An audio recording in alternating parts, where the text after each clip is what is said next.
Voter మహాశీలారా, మీరొక్కటి మాత్రం అర్థం చేసుకోండి.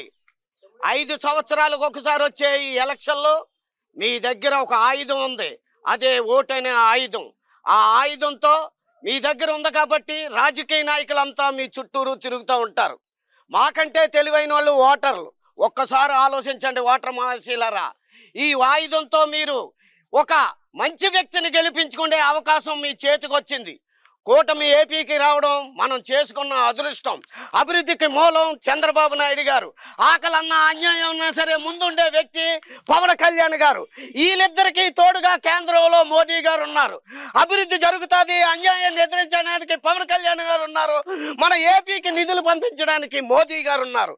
అర్థం చేసుకొని మంచి వ్యక్తికి ఓటేయండి. మీకు ఒకటే చెప్తున్నాను ఓటర్ మహాశీలారా, ఇంటి ముందు తులసి కోట ఉండాలి, ఈ సైన్యంలో దేవుడు ఉండాలి, ఆగ్నేయంలో అగ్గి ఉండాలి, మన పవన్ కళ్యాణ్ గారు అసెంబ్లీలో ఉండాలి.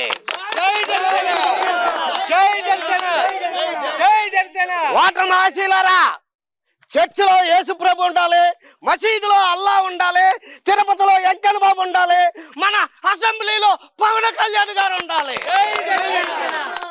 ఓటర్ మహాశీలారా, ఒకటి అర్థం చేసుకోండి, మీకు ఫ్రీగా మీ ఇంట్లో 3 గ్యాస్ బండలు ఉండాలి, ఆడవారంతా ఆర్టీసీ బస్సులో ఫ్రీగా ప్రయాణం చేయాలి. ఇవన్నీ జరగాలంటే అసెంబ్లీలో పవన్ కళ్యాణ్ గారు ఉండాలి.